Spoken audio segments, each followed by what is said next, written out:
আমি আজ চলে এসেছি এই বোলপুর শান্তিনিকেতনের একটা হাট, সেটার নাম হলো সোনাঝুরিতে।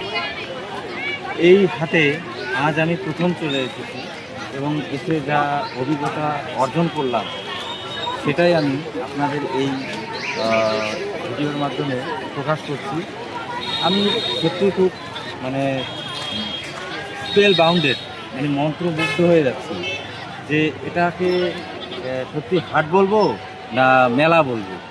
সত্যি এই রবীন্দ্রনাথ ঠাকুরের শহর বোলপুর, যে যার কথা আমরা এতদিন বইয়ে পড়ে এসেছি, বিশ্বকবি কবিগুরু রবীন্দ্রনাথ ঠাকুর, সেই রবীন্দ্রনাথ ঠাকুরের শহর এই বোলপুর শান্তিনিকেতন, যেখানে এই হাটটা বসেছে। একটু আমি আমার ক্যামেরাম্যানকে বলবো একটু এই মেলার বা হাটের পরিবেশটা দেখাতে, একটু গাইড দাও। কি গাইড দাও? এই জায়গায় যদি বউ আনা যায়, মহিলা লোক পাগল করে দিবে। পাগল করে দেবে। হ্যাঁ, কিছু কিছু বলুন। কি আর বলবো, যদি বউ আনা যাইতো তাহলে বোঝা যাইতো যে কি অবস্থা।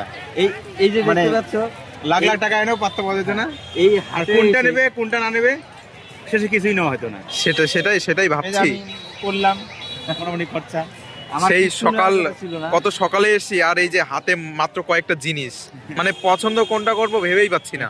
আমার এই যে স্ট্যান্ডার্ড কালার, এই যে আমার পাজামাটা দেখতে পাচ্ছেন, এটা এই হাট থেকেই নেওয়া। আপনি কোথা থেকে আসছেন? আমি খানাকুল। আচ্ছা, এখানকার অভিজ্ঞতা আপনি একটু বলবেন? অভিজ্ঞতা খুব ভালোই, খারাপ নয়। এখানে অভিজ্ঞতা হচ্ছে বিভিন্ন ধরনের মালপত্র সব বিক্রি হচ্ছে। কেমন লাগছে? ভালো লাগছে। আর জিনিসপত্রের দাম একদম অ্যাকুরেট, যেটা সুলভ মূল্যে পাবেন। দামাদামি করা যায়। হ্যাঁ, আপনি কিছু বলুন। Total chaos.